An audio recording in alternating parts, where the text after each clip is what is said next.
Assalamualaikum warahmatullahi wabarakatuh. Good morning everybody. How is life today?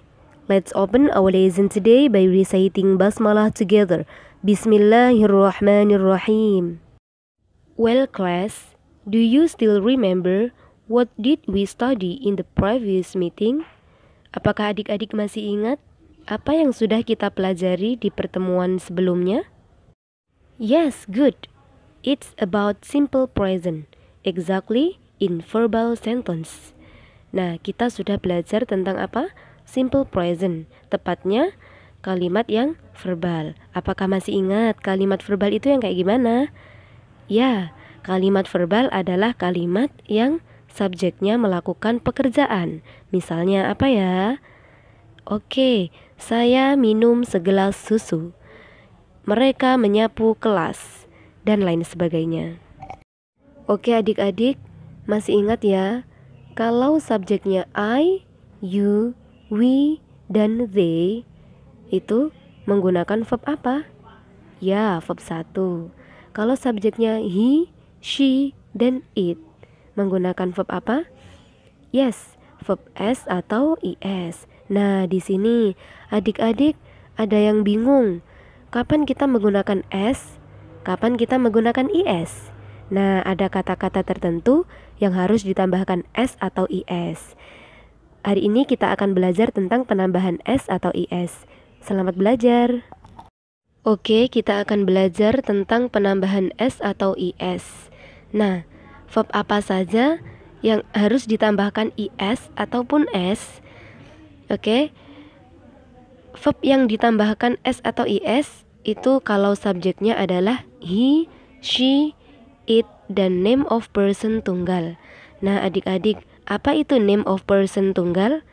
Name of person tunggal adalah nama seseorang yang jumlahnya adalah 1. Misalnya, Rara makan sepotong roti. Bahasa Inggrisnya seperti apa? Ya, Rara eats a slice of bread. Nah, it's di situ menggunakan s. Karena apa? Karena subjeknya adalah Rara. Rara jumlahnya berapa? Ya, 1. Dan Rara adalah termasuk nama orang. Jadi dia termasuk name of person tunggal. Nah, Rara di situ kalau diganti ke kata ganti, dia jadi apa? Sama seperti she, ya kan? Dia perempuan atau Rara makan sepotong roti, seperti itu. Jadi verbnya menggunakan verb s. Nah, kapan kita menggunakan verb is? Kita akan belajar setelah ini. Yang pertama, apabila ada kata yang berakhiran ss, sh, ch, x, dan o, kita tambahkan is. Misalnya, kiss. Kiss itu adalah kata yang akhirnya itu hurufnya apa? SS. Jadi kita tambahkan is. Jadinya kisses. Wash. Kata yang berakhiran huruf sh. Kita tambahkan is jadi washes. Watch. Kata yang berakhiran ch. Kita tambahkan is jadinya watches. Fix. Kata yang berakhiran x. Kita tambahkan is jadinya fixes. Go. Kata yang berakhiran o, kita tambahkan is jadinya goes. Nah, aturan yang kedua, selain yang di atas itu tambahkan s. Contohnya make jadinya mix, take jadinya takes, cut jadinya cuts, dan lain sebagainya. Nah, aturan yang ketiga adalah khusus akhiran y. Ada 2 aturan. Yang pertama, huruf mati atau huruf konsonan plus y. Yang kedua adalah huruf hidup atau huruf vokal plus y. Jadi, kalau ada huruf konsonan atau huruf mati yang akhirannya adalah huruf y, y-nya dihapus diganti is. Contohnya, cry. Silakan dilihat, cry itu adalah huruf sebelum y adalah huruf konsonan yaitu r. Jadi Y-nya dihapus diganti is. Kalau cry jadinya cries. Fly jadinya flies. Accompany jadinya accompanies. Try jadinya tries. Dan lain sebagainya. Yang kedua adalah huruf vokal atau huruf hidup plus Y. Jadi kalau ada akhiran kata yang berupa huruf vokal atau huruf hidup dan akhirannya adalah huruf Y, maka kita tinggal menambahkan S. By, silakan dilihat. Sebelum huruf Y itu ada huruf apa? Ya, huruf U. Huruf U termasuk huruf hidup atau huruf vokal. Jadi by tinggal menambahkan S. By menjadi buys. Misalnya lagi pay. Pay menjadi pays. Say menjadi says. Play menjadi plays. Dan lain sebagainya. Oke, saya kasih satu contoh ya. Misalnya Pak Putra menonton TV. Nah, apa menonton? Yes, watch. Oke, kalau Pak Putra menonton TV, how do you say in English? Mr. Putra watches television atau TV. Mr. Putra watches TV. Kalau diganti ke negative sentence, Pak Putra tidak menonton TV. How do you say in English? Mr. Putra doesn't atau does not watch TV. Apakah Pak Putra menonton TV? Does Mr. Putra watch TV? Yes, he does. No, he doesn't. Nah, silakan dilihat kata kerja watch. Di situ berakhiran CH. Nah, kita pakai yang aturan pertama ya. Kalau berakhiran CH, maka ditambahkan apa? IS. Jadi bukan watch saja, bukan tambahkan S saja, tapi ditambahkan IS, watches. Nah, yang di negative sentence dan interrogative sentence, kenapa kita pakai does? Karena subjeknya adalah Mr. Putra. Mr. Putra itu sama dengan subjek apa? Ya, sama dengan he. Jadi kita pakainya does. Kenapa watch verb 1? Kenapa tidak verb IS lagi? Karena sudah ada does. Oke kelas, sudah bisa dipahami ya tentang penambahan S atau IS. Nah, yang semangat belajar dan yang sungguh-sungguh ingin bisa, pasti bisa memahaminya, oke? Oke, kita sekarang belajar tentang nominal sentence. Kemarin sudah kita bahas ya verbal sentence. Sekarang nominal sentence. Apa itu nominal sentence? Yes, nominal sentence adalah kalimat yang subjeknya tidak melakukan pekerjaan. Wah, seperti apa ya? Silakan disimak baik-baik ya. Nah, kira-kira yang subjeknya tidak melakukan pekerjaan itu yang gimana ya? Adakah yang bisa memberi contoh? Oke, misalnya kita adalah seorang murid. Kita adalah seorang murid. Apakah ada pekerjaan di kalimat tersebut? Ya, tidak ada. Nah, itu termasuk adalah kalimat nominal. Misalnya lagi, saya cantik. Saya cantik. Nah, apakah ada pekerjaan? Tidak ada. Nah, dua contoh kalimat tersebut itu termasuk nominal sentence. Nah, silakan disimak pola kalimatnya. Masih ingat ya, ada kalimat positif, negatif, dan interrogatif. Yang positif, subjek plus to be. To be-nya apa? Is, am, atau are plus ana. Nanti saya jelaskan ana itu yang seperti apa.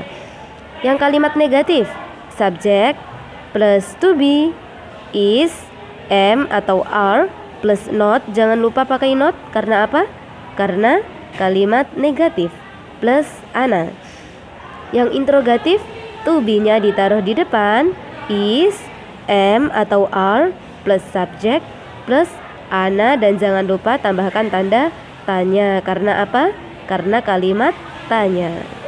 Nah, sekarang kita bahas tentang to be. Kapan kita menggunakan is? Kapan kita menggunakan am? Kapan kita menggunakan are?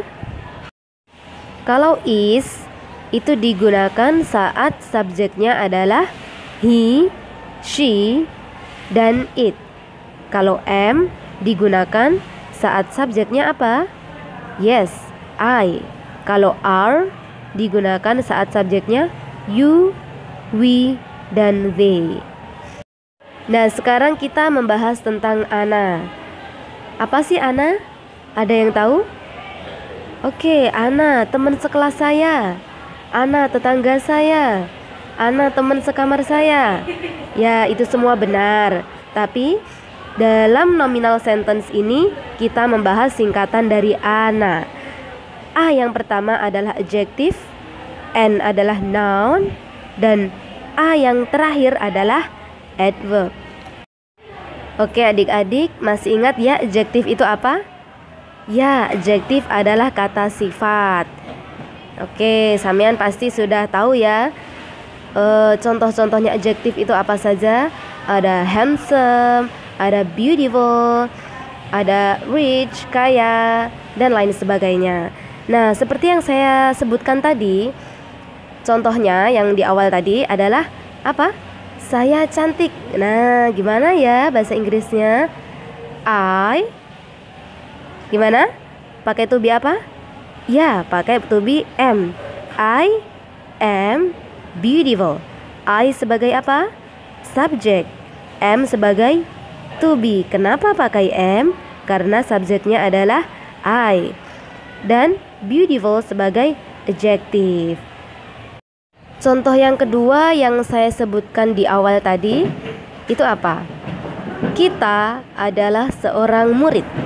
Kita adalah seorang murid. How do you say in English? We pakai to be apa? Ya, pakai to be are. Kenapa pakai to be are? Karena subjeknya adalah we. We are seorang murid. A student. Kita adalah seorang murid. We are a student. Nah, we sebagai apa? Ya, sebagai subjek. Are sebagai to be. And a student sebagai apa? Sebagai noun. Nah, ini yang dinamakan noun. Noun itu adalah kata benda. Oke. Contoh lagi, misalnya dia laki-laki adalah seorang guru. How do you say in English? He pakai to be apa? Is. Ya, kenapa pakai to be is? Karena subjeknya adalah he. He is seorang guru. A teacher. He is a teacher. He sebagai subjek, is sebagai to be, a teacher sebagai noun atau kata benda. Nah, kita sekarang membahas yang adverb. Apa sih adverb itu? Ya, adverb adalah kata keterangan. Kata keterangan ada apa saja? Ada keterangan waktu, keterangan tempat, dan keterangan cara.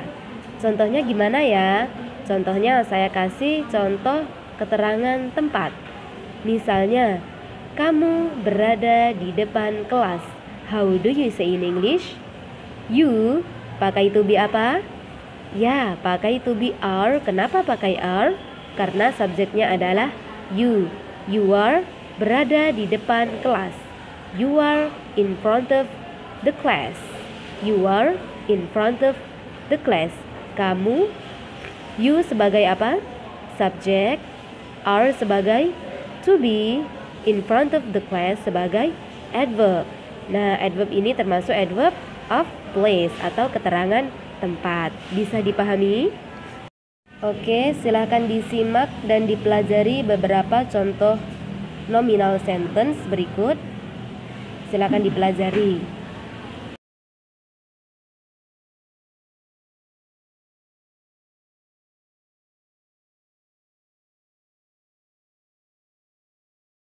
Well class, we stop here our lesson today.